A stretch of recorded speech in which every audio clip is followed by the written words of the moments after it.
صلی اللہ علی محمد صلی اللہ علیہ وسلم۔ اعوذ باللہ من الشیطان الرجیم، بسم اللہ الرحمن الرحیم، والصلاة والسلام علی رسولہ الکریم۔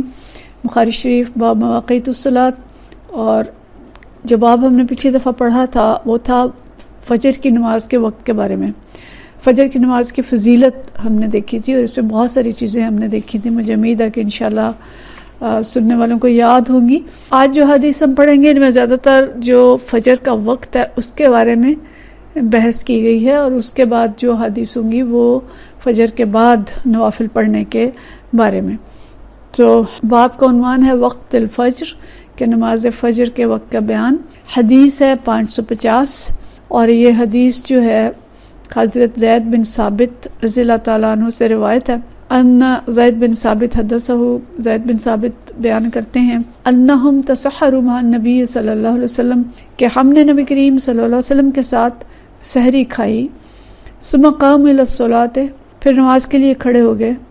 قلت کم بینہما، یہ حضرت انس رضی اللہ تعالیٰ عنہ ان سے پوچھ رہے ہیں۔ قلت کم بینہما، میں نے ان سے پوچھا کہ ان دونوں یعنی سحری کے اختتام اور نماز کے آغاز میں کتنا فرق تھا۔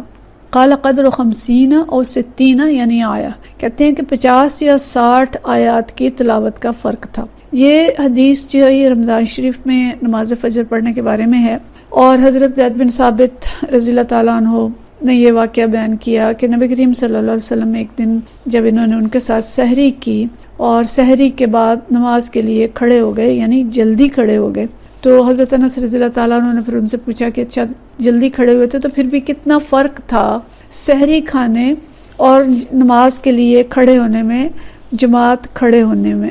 انہوں نے بتایا کہ 50 یا 60 آیات کی تلاوت کا فرق تھا، یعنی جتنی دیر میں کوئی شخص اتنی آیتیں پڑھ لیتا ہے اتنی دیر آپ صلی اللہ علیہ وسلم نے وقفہ کیا، اور اس کے بعد جو فجر کی نماز ہے وہ شروع کر لی۔ تو اس حدیث سے دو باتیں ہمیں پتہ چل رہی ہیں۔ ایک تو یہ کہ سحری کھانے میں تاخیر ہونی چاہیے، یعنی سحری جو ہے وہ آخر وقت تک کھائی جائے تو پسندیدہ ہے، بجائے اس کے اندھیرے میں اس کو بالکل اذان سے بہت پہلے کھا کے ختم کر لیا جائے۔ تو فجر کے وقت جو ہی شروع ہونے والا ہوتا ہے اس وقت تک اگر سحری کھائیں تو وہ زیادہ پسندیدہ ہے۔ اور پھر یہ کہ اس میں بھی جو ہمیں سنت انبیاء پتہ چلتی ہے، نبی کریم صلی اللہ علیہ وسلم کی بھی جو یعنی آگے ہم رمضان کی حدیث میں پڑھیں گے جو سنت تھی، اور باقی جو انبیاء تھے ان کی بھی، کہ 3 چیزیں انبیاء کے اخلاق میں سے ہیں۔ ان میں سے ایک جو ہے وہ سحری دیر تک کھانا۔ دیر سے مراد یہ نہیں ہے کہ سحری کا وقت ختم ہو جائے اور پھر بھی کھاتے رہیں، مطلب یہ ہے کہ جو آخری وقت ہے اس وقت تک کھایا جائے۔ افطار میں جلدی کرنا، یعنی یہ نہیں کہ افطار کا وقت ہو گیا اور خام خواہ احتیاط میں 5 منٹ اور 10 منٹ جیسے آج کل ہمارے یہاں بعض لوگ ایسا کرتے ہیں، تو ایسی بات نہیں ہے۔ جیسے ہی افطار کا وقت ہو جائے فوراً افطاری کرنی چاہیے۔ اور تیسری چیز جو ہے مسواک کا استعمال ہے۔ یہ 3 چیزیں انبیاء کی سنت اور اخلاق میں سے ہیں۔ تو یہاں ہمیں پتہ چلا کہ فجر کی نماز نبی کریم صلی اللہ علیہ وسلم نے تاریکی میں ادا کی، یہ پیچھے بھی ہم پڑھ چکے ہیں، اور رمضان میں خاص طور پہ فجر کی نماز ابتدائی وقت میں پڑھنے کے بارے میں سب کا جو اتفاق ہے شافعی اور حنفی مسلک کا، اس میں کوئی اختلاف نہیں ہے۔ یہ حدیث جو حضرت زید بن ثابت رضی اللہ تعالیٰ عنہ سے روایت ہے، اور زید بن ثابت جو ہیں یہ کاتب وحی بھی تھے، اور یہ بالکل چھوٹی عمر کے تھے جب آپ صلی اللہ علیہ وسلم مدینہ شریف تشریف لائے، تو ان کی عمر 11 سال تھی۔ کو دوسری زبانیں بھی آتی تھیں، انہوں نے عبرانی زبان سیکھی، یہودیوں کی کتاب جو ہے وہ نبی کریم صلی اللہ علیہ وسلم کو پڑھ کے سنانے کے لیے، اور ان کے جو خط آتے تھے آپ صلی اللہ علیہ وسلم ان کے ترجمان بھی تھے کہ ان کے خطوط پڑھ کے سناتے تھے یا ان کی جو چیزیں تھیں۔ اور پھر اسی طرح انہوں نے عبرانی زبان بھی نبی کریم صلی اللہ علیہ وسلم کے حکم سے سیکھی، اور سریانی زبان بھی انہوں نے نبی کریم صلی اللہ علیہ وسلم کے حکم سے سیکھی۔ تو یہ نوجوان صحابی تھے اور نبی کریم صلی اللہ علیہ وسلم کے ترجمان بن گئے، اور نبی کریم صلی اللہ علیہ وسلم کے بہت قریب رہتے تھے۔ اور اسی میں پھر آپ صلی اللہ علیہ وسلم نے انہیں قرآن پاک لکھنے کی ذمہ داری بھی تفویض کی، اور جب بھی کوئی آیت نازل ہوتی تھی تو حضرت زید کو بلاتے آپ صلی اللہ علیہ وسلم اور اسے لکھنے کا حکم دیتے اور وہ لکھ لیتے۔ تو اس طرح سے یہ بہت بڑے عالم بن گئے تھے، اور نبی کریم صلی اللہ علیہ وسلم سے جب بھی یہ کوئی تازہ احکام سنتے، اس کے اسباب نزول معلوم کرتے، اور ماہر قرآن یہ بن گئے تھے. اور یہ صحابی جو ہے نبی کریم صلی اللہ علیہ وسلم کے وصال کے بعد لوگوں کے لیے بہت بڑا مرجع بنے تھے قرآن سیکھنے اور سکھانے کا.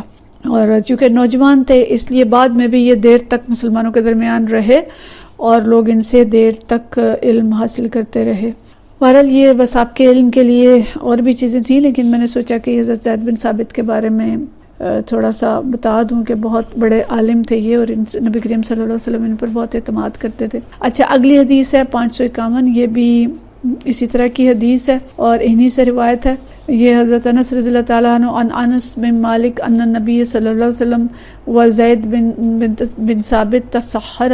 حضرت انس اب یہ خود بیان کر رہے ہیں کہ نبی کریم صلی اللہ علیہ وسلم اور حضرت زید بن ثابت نے سحری کی، یعنی ان دونوں نے اکٹھی سحری کی. فلما فرغ من سحورہما، جب وہ اپنی سحری سے فارغ ہو گئے، قام نبی اللہ صلی اللہ علیہ وسلم الی الصلاۃ فصلی، تو اللہ کے نبی صلی اللہ علیہ وسلم نماز کے لیے کھڑے ہو گئے اور نماز پڑھی. قلنا لانس، راوی جو ہیں وہ کہتے ہیں کہ ہم نے حضرت انس رضی اللہ تعالیٰ عنہ سے پوچھا کم کان بین فراغہما من سحورہما، کہ ان کی سحری کے وقت سے فراغت اور نماز کے درمیان کتنا وقفہ تھا. ودخولہما فی الصلاۃ، کہ کم کان بین فراغہما من سحورہما ودخولہما فی الصلاۃ، کہ سحری سے فراغت اور نماز میں داخل ہونے میں کتنا وقفہ تھا. قال قدر ما یقرأ الرجل 50 آیہ، فرمایا کہ جتنی دیر میں کوئی آدمی 50 آیتیں تلاوت کر سکتا ہے، اتنا فرق تھا. اسی موضوع پہ 552 حدیث ہے، اور یہ حدیث سہل بن سعد رضی اللہ تعالیٰ عنہ سے ہے. یقول، فرماتے ہیں کنت اتسحر فی اہلی، میں اپنے گھر میں سحری کرتا تھا. ثم یکون السرعۃ بی، اور پھر میں جلدی کرتا تھا.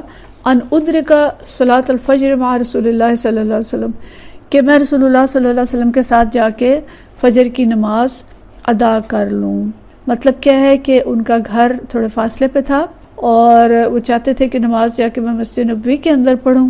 تو چونکہ رمضان میں مسجد نبوی میں نبی کریم صلی اللہ علیہ وسلم فجر کی نماز ذرا جلدی پڑھ لیتے تھے، جیسے پیچھے ہم نے پڑھا کہ بس 50-60 آیتوں کی تلاوت کا فرق ہوتا تھا، تو اس لیے وہ سحری کھا کے جلدی کرتے تھے کہ میں جلدی سے جا کے نبی کریم صلی اللہ علیہ وسلم کی نماز میں شامل ہو جاؤں. اگلی حدیث 553 ہے. یہ حدیث ہم پیچھے پڑھ چکے ہیں ایک دوسرے لباس کے باب کے اندر، جب کہ نماز کے وقت جو لباس ہے وہ کس طرح کا ہو اور کس طرح کی چادروں میں صحابہ کرام لپٹ کے نمازیں پڑھا کرتے تھے. حضرت عائشہ رضی اللہ تعالیٰ عنہ سے یہ حدیث ہے ان عائشہ اخبرت قالت، اچھا یہ حضرت عروہ بن زبیر رضی اللہ تعالیٰ عنہ فرماتے ہیں ان عائشہ اخبرت ہو، کہ حضرت عائشہ رضی اللہ تعالیٰ عنہ نے انہیں خبر دی. وہ فرماتی ہیں قالت کن نساء المؤمنات یشہدن مع رسول اللہ صلی اللہ علیہ وسلم صلاۃ الفجر، کہ مومن عورتیں نبی کریم صلی اللہ علیہ وسلم کے ساتھ نماز فجر میں شامل ہوتی تھیں. ملتفعات بمروطہن، اپنی چادروں میں لپٹی ہوئی، یعنی مومن عورتیں اپنی چادروں میں لپٹی ہوئی نبی کریم صلی اللہ علیہ وسلم کے ساتھ فجر کی نماز میں حاضر ہوتی تھیں. ثم ینقلبن الی بیوتہن، پھر وہ اپنے گھروں کو واپس ہوتی تھی. حین یقضین الصلاۃ، جب نماز ختم ہو جاتی تھی، نماز پڑھنے کے بعد اپنے گھروں کو جاتی تھیں. لا یعرفہن احد من الغلس، تو اندھیرا ہوتا تھا اور اندھیرے میں کوئی ان کو پہچان نہیں سکتا تھا. مطلب کیا ہے کہ اس وقت تاریکی ہوتی تھی، یعنی نماز ختم کرنے کے بعد بھی تاریکی ہوتی تھی، اور نبی کریم صلی اللہ علیہ وسلم کے ساتھ نماز پڑھنے کے بعد عورتیں جب گھروں کو جاتی تھیں تو کوئی ان کو پہچان نہیں سکتا تھا. اور ظاہر اس وقت وہ بھی نہیں ہوتی تھی، اسٹریٹ لائٹس ہم کے کھمبے نہیں لگے ہوتے تھے، بجلیاں نہیں تھیں، اور مسجد کے اندر بھی کوئی ایسا یعنی بجلی یا تیز روشنی کا انتظام نہیں تھا، چراغ ہی جلتے ہوں گے. اس وقت نماز فجر بھی جلدی پڑھ لی جاتی تھی، اور جلدی پڑھنے کی وجہ سے جب نماز ختم ہوتی تھی تو تاریکی میں ہی واپس جاتے تھے. یہ ہم پیچھے بھی پڑھ چکے ہیں. اسی طرح کی حدیث کے خواتین جب واپس جاتی تھیں تو تاریکی ہوتی تھی. اور صحابہ کرام رضوان اللہ اجمعین بھی یہ بتاتے ہیں کہ جب ہم سلام پھیرتے تھے تو بعض حدیث ایسی ہیں کہ جس میں وہ کہتے تھے کہ ہم ایک دوسرے کو پہچان لیتے تھے. اچھا، اب یہ جو ایک حدیث وہ تھی کہ جس میں یہ کہتے تھے کہ ہم ایک دوسرے کو پہچان سکتے تھے، اور بعض حدیث یہ ہیں کہ جس میں کوئی کسی کو نہیں پہچانتا تھا. گویا کچھ معمول نبی کریم صلی اللہ علیہ وسلم کا یہ تھا کہ آپ قدر روشنی میں نماز پڑھتے تھے، اور رمضان کا معمول یہ تھا کہ تاریکی میں نماز پڑھ لیتے تھے. تو یہاں سے ہمیں سمجھ میں آتی ہے بات کہ نبی کریم صلی اللہ علیہ وسلم لوگوں کی آسانی کو پیش نظر رکھتے تھے. جیسے عشاء میں بھی ہم نے دیکھا کہ آپ صلی اللہ علیہ وسلم یہ فرماتے تھے کہ اگر مجھے یہ فکر نہ ہوتی کہ بھئی تم لوگوں کے لیے یہ مشکل ہے تو میں عشاء کی نماز کو تاخیر سے پڑھاتا. لیکن آپ صلی اللہ علیہ وسلم کو پتا تھا کہ لوگوں کے لیے دیر تک جاگنا مشکل ہے. اور پیچھے ہم نے پورا باب پڑھا ہے کہ لوگ بیٹھے بیٹھے مسجد میں سو رہے ہوتے تھے. ایک آدھ نماز جو آپ نے تاخیر سے پڑھائی. تو آپ صلی اللہ علیہ وسلم لوگوں کی سہولت کا خیال رکھتے تھے. عام لوگوں کے لیے سہولت جو تھی، اگر وہ قدرے دیر سے فجر پڑھنے میں تھی کہ تھوڑی روشنی ہو جائے تو دیر سے پڑھاتے تھے. اور رمضان میں اگر سہولت اس چیز میں تھی کہ جلدی پڑھی جائے کہ سحری سے لوگ جاگ رہے ہیں، ظاہر چھوٹی راتیں اگر ہوتی ہیں، جیسے آج کل ہم گرمیوں میں دیکھتے ہیں کہ بہت جلد سحری ہوتی ہے اور رات کو بھی اگر 11 بجے تک تراویح چل رہی ہوتی ہے تو سونے کا وقت کم ملتا ہے. تو سب کے لیے پھر دیر تک جاگنا جو مشکل ہوتا ہے. جو ہمت والے ہیں وہ تو جاگ لیتے ہیں سورج نکلنے تک، لیکن سب لوگ نہیں جاگ سکتے. تو بجائے اس کے کہ نماز میں اتنی تاخیر کی جائے کہ کم نمازی نماز میں شامل ہوں، اس کو جلدی میں پڑھ لینا بہتر ہے. یعنی ایسا علاقہ جہاں پہ لوگ جلدی شامل ہو سکتے ہیں، تہجد پڑھنے والے لوگ زیادہ ہیں، وہاں اگر جلدی پڑھ لی گئی تو اس میں کوئی حرج نہیں ہے. اور ایسا علاقہ جہاں پہ لوگ جلدی نہیں حاضر ہو سکتے، ان کے کام کی نوعیت اس طرح کی ہے اور وہ دیر سے نماز میں شامل ہو سکتے ہیں، تو وہاں پہ قدر روشنی میں نماز پڑھنے کا نبی کریم صلی اللہ علیہ وسلم کا بھی معمول تھا. اور اصول ہمیں یہ سمجھ میں آ رہا ہے کہ لوگوں کی سہولت کا خیال رکھا جائے اور اس وقت کو ترجیح دی جائے جس میں زیادہ سے زیادہ لوگ نماز کے اندر شامل ہو سکیں. اور نبی کریم صلی اللہ علیہ وسلم کے معمولات جو ہیں وہ مختلف تھے. فجر کے بارے میں خاص طور پہ کبھی بہت جلدی پڑھی، اندھیرے میں پڑھی، اور کبھی روشنی میں بھی پڑھی. تو دونوں طرح سے پڑھ لی جائے باجماعت نماز تو اس میں کوئی حرج نہیں ہے. لیکن ظاہر ہے اتنی دیر نہ کی جائے کہ سورج نکلنے والا ہو جائے اور تارے جو ہیں بالکل چھپ جائیں. تو اس چیز کا اہتمام بھی چاہیے کہ نہ تو اتنی دیر کی جائے اور نہ ہی اتنی جلدی پڑھی جائے کہ نمازی جو ہیں وہ نماز میں شامل نہ ہو سکیں. تو یہاں سے ہمیں دین میں ایک اعتدال اور دین کی روح پتہ چلتی ہے کہ دین اسلام آسانی کا دین ہے، اور نبی کریم صلی اللہ علیہ وسلم آسانیوں کو مد نظر رکھتے تھے. اور اصل چیز یہ ہے کہ لوگ زیادہ سے زیادہ اللہ کی عبادت کی طرف رجوع کر سکیں اور اللہ کے دین کی اطاعت کے اندر عمل کرنے میں ان کے لیے آسانیاں ہوں. وآخر دعوانا ان الحمدللہ رب العالمین.